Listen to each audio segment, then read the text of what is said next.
pubis que ha sido seccionado para poder ver la cara anterior de la vejiga. ¿Sí? Y en la cara anterior de la vejiga va a haber un ligamento que asciende del vértice de la vejiga hacia el tejido muscular.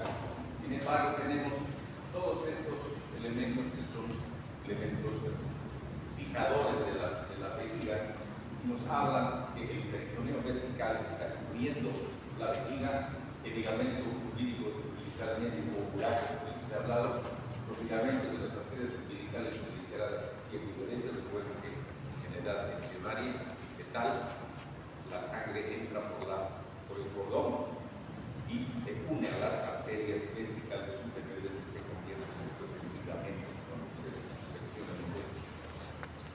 El ligamento tubo-vesical, ligamento tubo-prostático, continuidad de los arterias, continuidad con los restos para los tejidos. Esta es una imagen de la cara posterior de la vejiga traccionada hacia abajo. Bien, es importante describir a la vejiga. La vejiga es un tejido muscular, es un músculo liso y que lleva el nombre de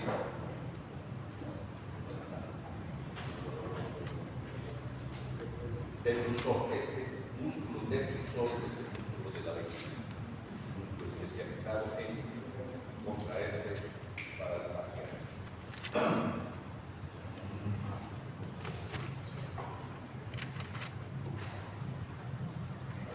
Bien.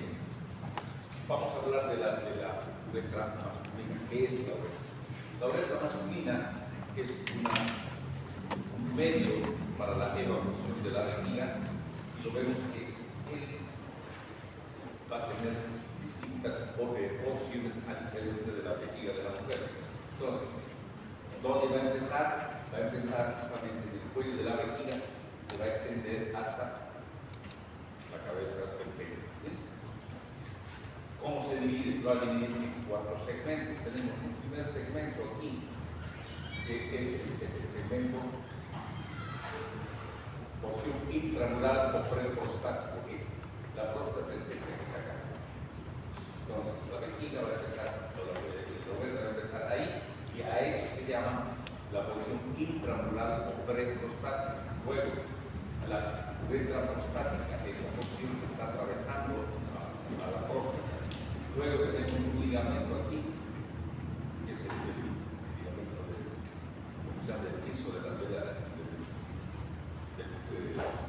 vejiga, y se denomina la uretra membranosa o porción intermedia. Aquí, esta porción, sí.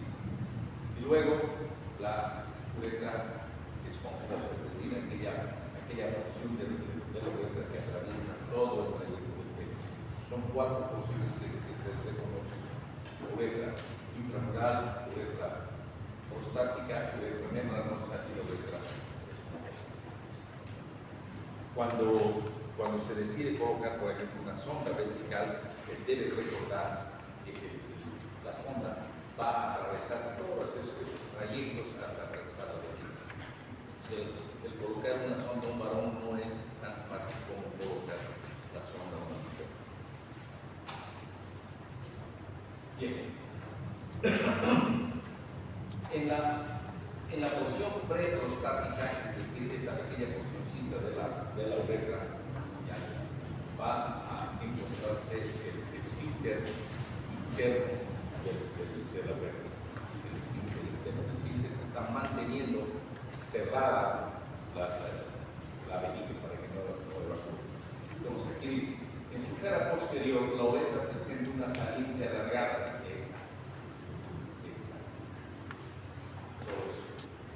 Y llamado polículo seminal o vena montana. Vena montana quiere decir verdadera montaña. Entonces es un pequeño crecimiento que está localizado en la parte posterior y que se continúa hacia arriba con unos pliegues llamados el frenillo del polículo. Es un apartito sumamente pequeñito, sin embargo, tiene mucha importancia en lo que respecta a las secreciones que producen los testículos. Entonces, a los lados del vena montana encontramos unas excavaciones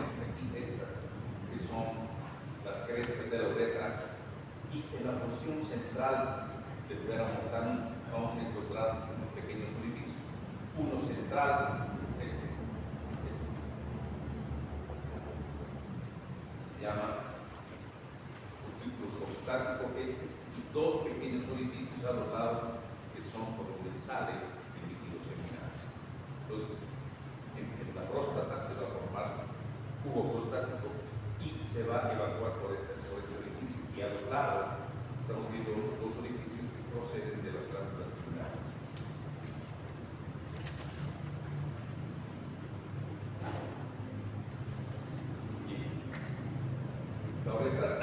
La uretra membranosa, esta es la porción que está atravesando este ligamento que une el pubis con el recto.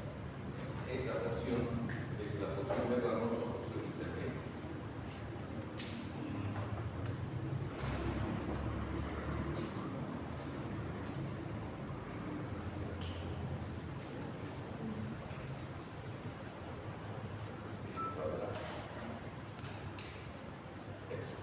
Bien, pues ahora estamos viendo cómo es la uretra esponjosa. La uretra esponjosa va a estar ocupando toda la longitud del cuerpo esponjoso del pene para abrirse el meato urinario en la parte anterior del pene.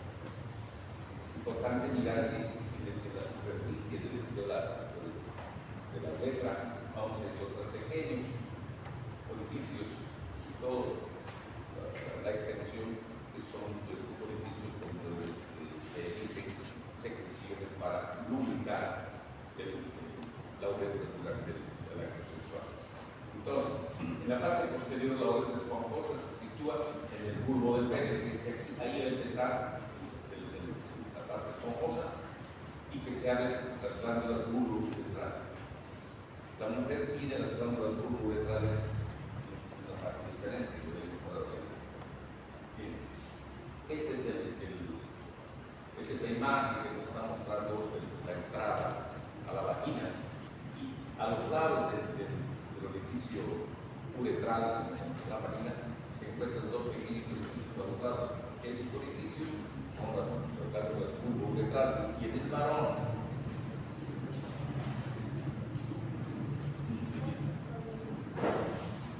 están localizadas aquí. Son homólogos, es decir, el varón está ahí, colocados ahí, esas glándulas de la mujer están en la entrada vaginal.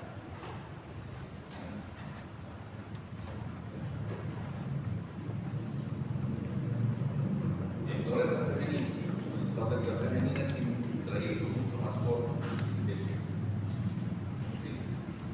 Y que guarda una relación estrecha con el canal vaginal. Es importante esta imagen porque durante un parto, cuando se está realizando los bios,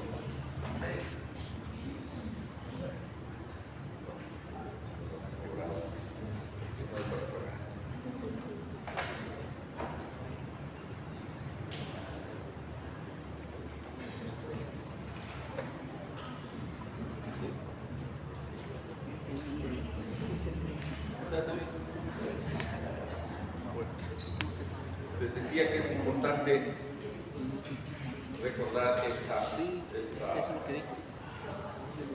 importante recordar esto, de que la uretra femenina guarda una relación muy estrecha con el canal vaginal durante un parto, cuando se está reconstruyendo la vagina, porque algunas veces se corta, no siempre se corta, pero generalmente se corta la vagina, la parte anterior, para permitir que la cabeza del bebé salga con mayor facilidad.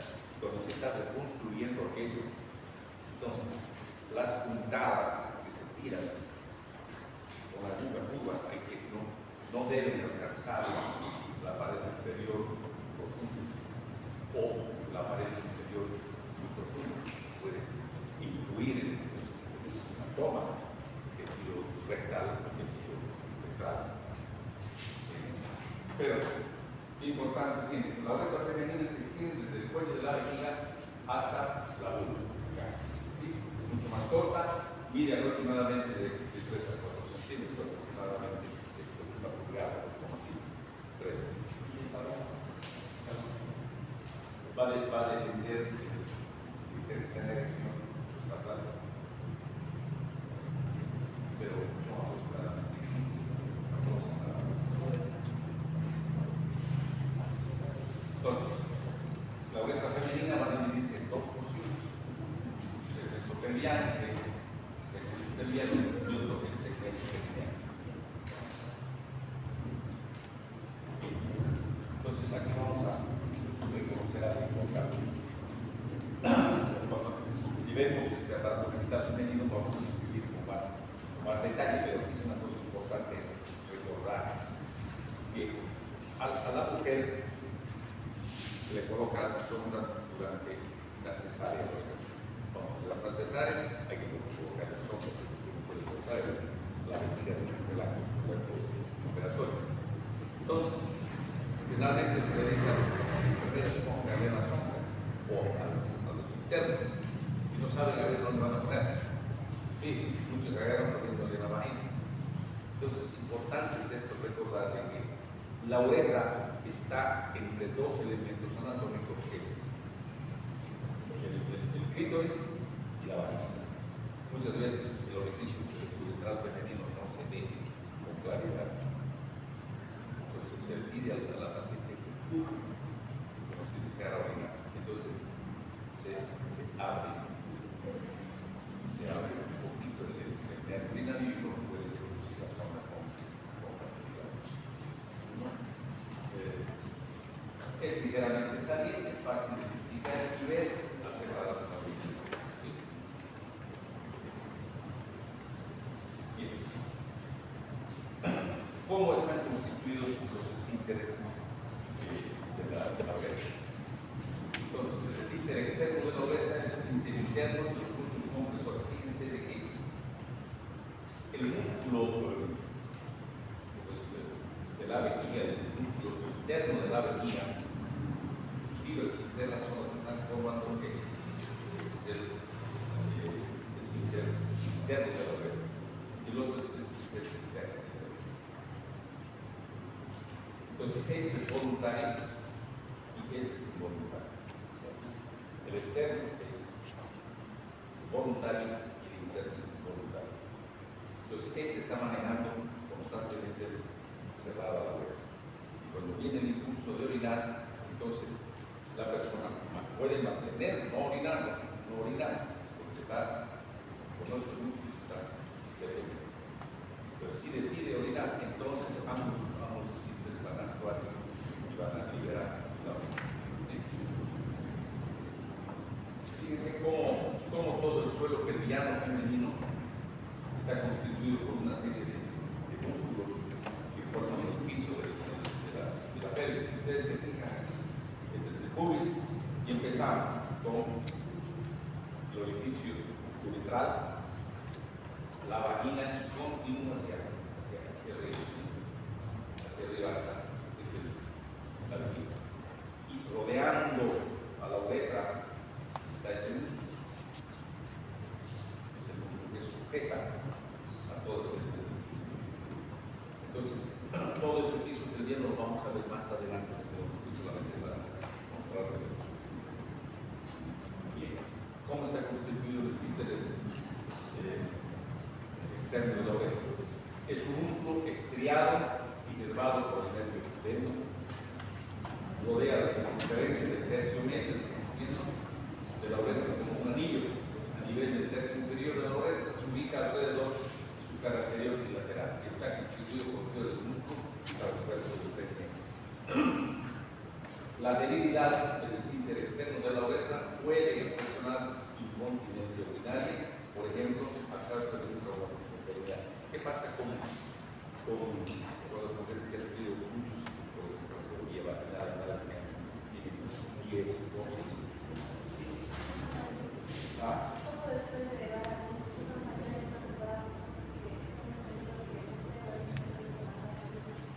después de muchas la consulta se pregunta generalmente a los pacientes si se orinan ellas al toser.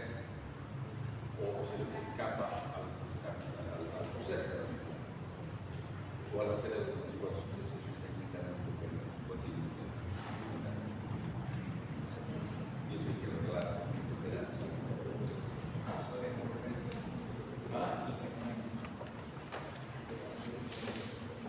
Bien, aquí hay ciertas cosas que las he anotado para que ustedes puedan ver. Dice anatomía funcional, cómo se produce la misión, cómo es este mecanismo. Pues regla de dos, la regla de dos, deben haber siempre dos cosas. La misión normal requiere la integración del control nervioso de la vejiga urinaria y la uretra. Dos cosas son controladas durante la misión: la formación vesical y se llama la vejiga y la uretra. La misión consta de una fase de almacenamiento y una fase de evacuación. Entonces, debe darse cuánto debe ir. No puede haber vaciamiento antes. Cuando eso sucede, la persona está teniendo problemas de próstata o infecciones.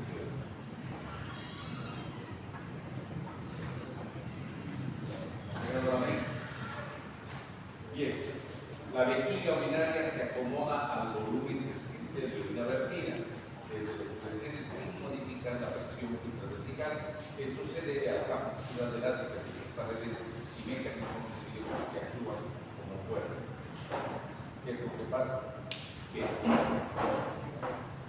como les decía, los niños pueden llegar hasta 500 ml, hasta 600 ml sin orinar. Entonces, como dice la vejiga, va adaptándose a los volúmenes que debe.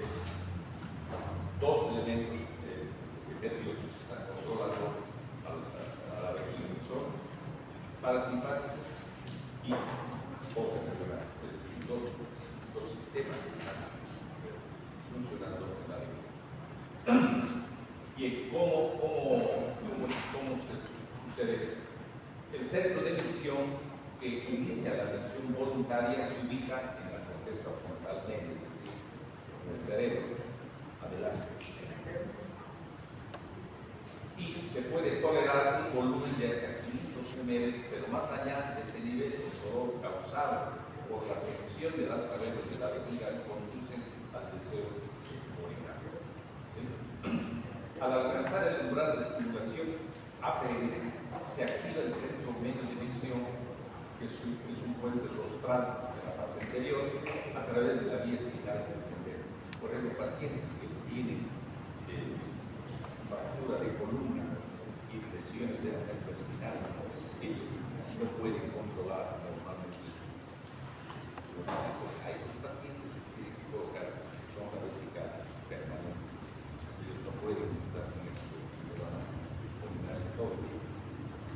Y se designa como músculo declusor y es el que produce la contracción de la vejiga. Entonces, el músculo que está envolviendo a la vejiga se llama músculo declusor.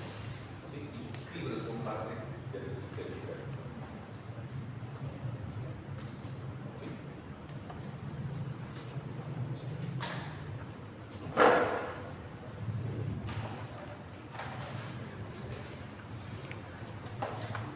Algo que no hayan entendido. Para que podamos repetir.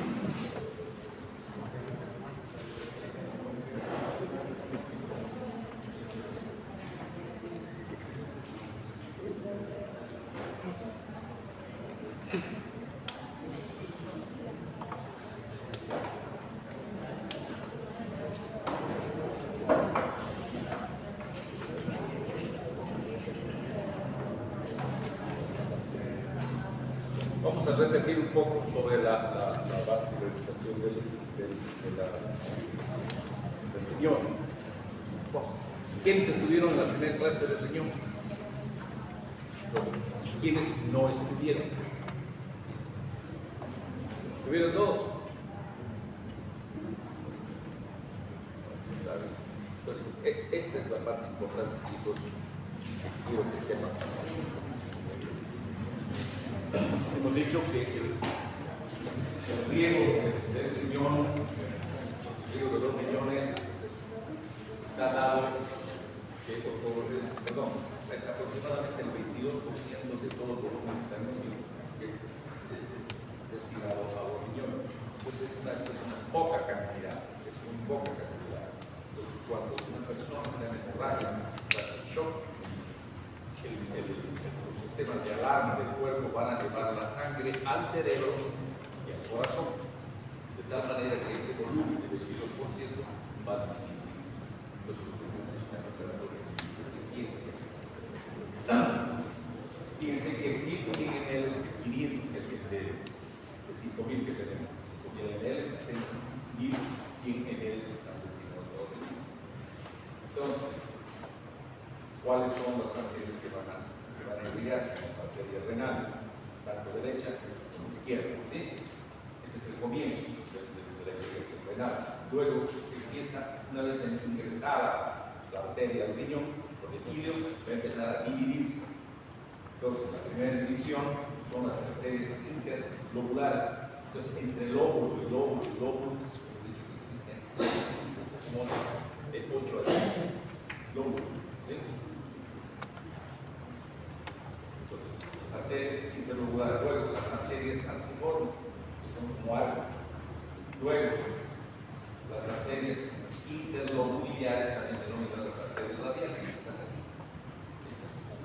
Y las arteriolas aferentes. Entonces, una vez iniciada la arteria, esta es la arteria aferente. Está entrando. Se forman los capilares perturbados, los capilares forman un ovillo ahí, que es el glomérulo, y luego la arteria aferente. Esta. Y ella va a continuar y va a ir volviendo a los túbulos contorneados distales, proximal y distal. ¿Sí? De ese modo va a retornar hacia el sistema venoso. Entonces, este proceso de formación del glomérulo y las otras arterias alrededor de los túbulos son las que van a producir la orina. ¿Sí? Entonces, donde se filtran grandes cantidades de líquido y solutos, excepto las proteínas, cada glomérulo va a formar una arteria diferente, va a llegar a los capilares periféricos y de ese modo va a terminar todo lo que es la función del glomérulo. Entonces, ¿cuáles son las partes que componen al glomérulo o a la nefrona? La nefrona es la nefrona.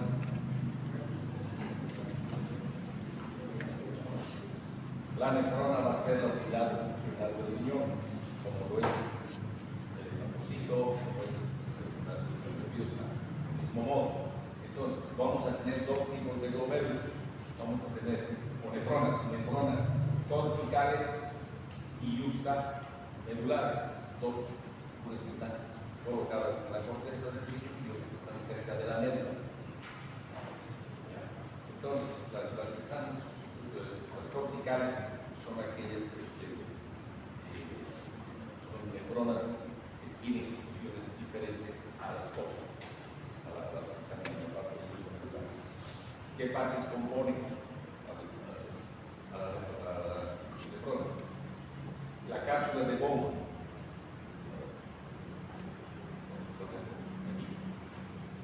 La cápsula de Bowman es esta. Está rodeando al glomérulo.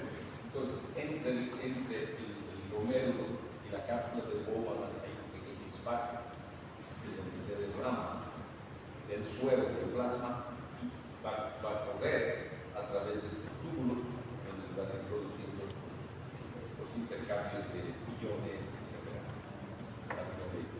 De elementos tóxicos y el retorno que va a usar el cuerpo. Entonces, ¿qué partes tiene? Se tenía la cápsula de Bowman, el túbulo contorneado proximal, ¿sí? Luego, se aproxima todo este túbulo contorneado proximal, el asa de Henle, esta, tenemos una porción descendente, una porción ascendente, y luego tenemos el túbulo distal, ¿sí? El túbulo distal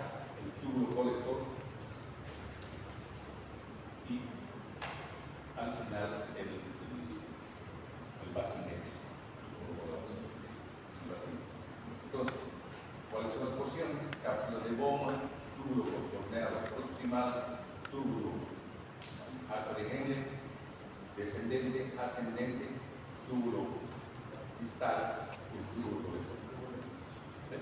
Esas son las partes que componen a la microbiota.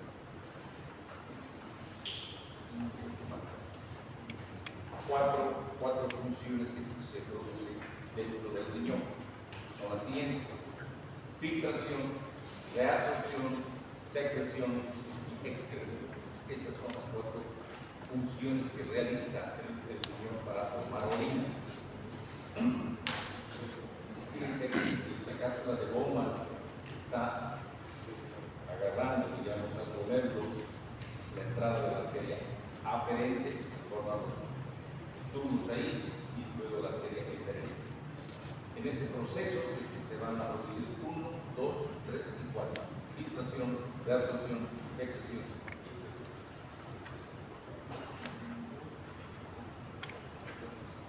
¿Cómo están formados histológicamente? Pues, histológicamente vemos que el capilar está formado por una sola capa de células, forman los capilares, y encima de ellas están los podocitos. En medio de todos ellos tenemos esto, que es las células mesangiales. Aparte de eso, uno de los túbulos, el túbulo contorneado proximal, está apoyándose en la división de la arteria. Aquí nos va a formar la mácula densa. La mácula densa es un conjunto de células especializadas en detectar el flujo de la presión arterial, es la presión que es menor. Entonces, esas células que están aquí van a estimular la producción de renina. La renina es una hormona que va a controlar la conversión de la angiotensina 1 en angiotensina 2, y eso es lo que va a elevar la presión arterial. Entonces, la mácula densa que está apoyada aquí, existen esas células que van a controlar la producción de renina.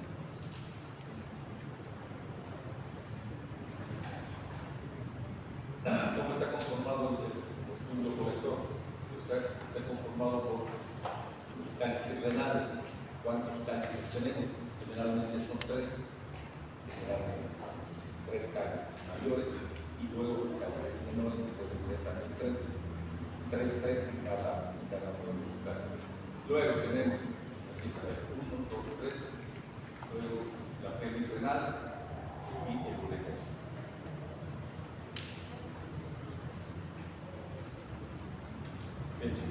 ¿Alguna pregunta? ¿Alguna cosa que quieran? A ver. Tengo una duda. Sí. Si tiene el 22%, dijo, ¿no? De aporte. De aporte al riñón. Ajá. Entonces, dentro de una hemorragia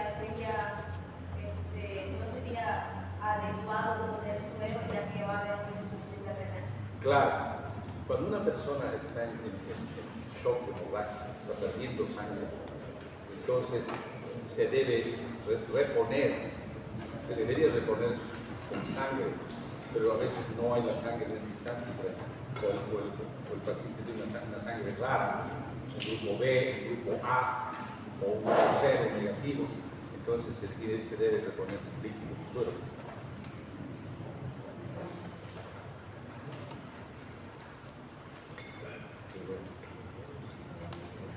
¿Alguna otra pregunta?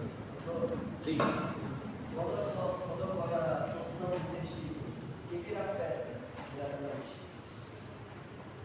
Cuando se tuerce el testículo, lo que va a afectar es la irrigación del testículo, porque en el cordón está viajando la arteria, el conducto deferente, las venas, y al torcerse, pues deja de pasar sangre al testículo, o se infarta, y hay que operar para dar la vuelta rápido. Eso vamos a mirar que estemos hablando sobre genitales. Esto. Entonces, esto que están leyendo ahí, están viendo.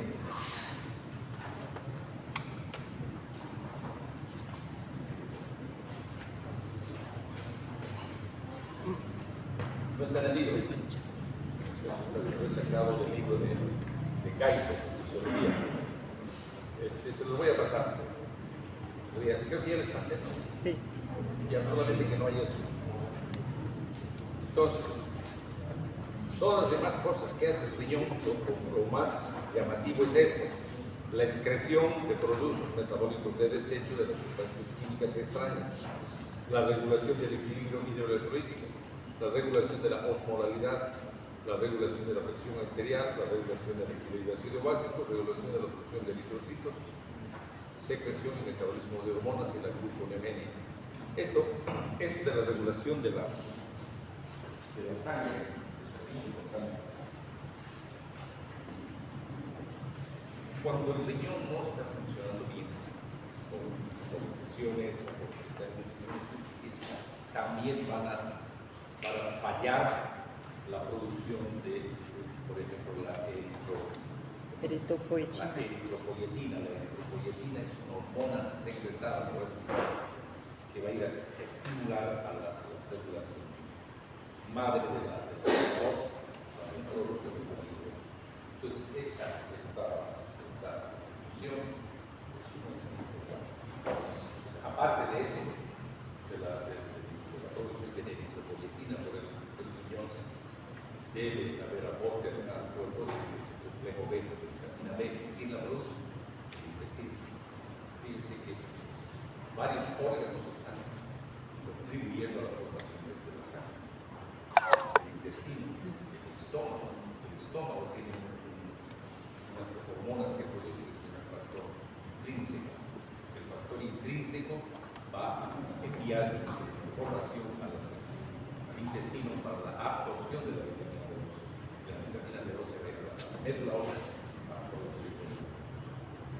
Y el riñón hace lo mismo. Todo es un conjunto de cosas.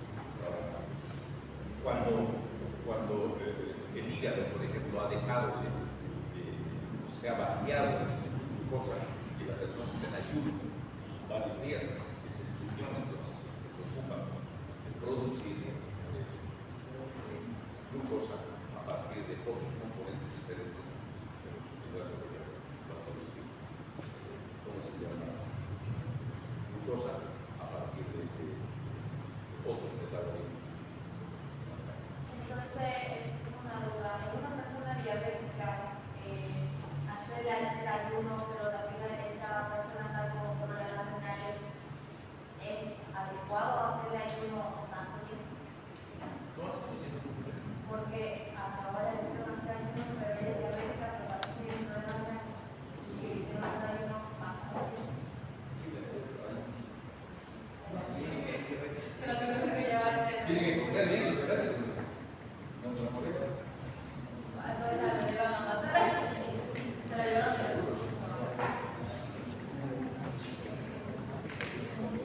Bien, niños.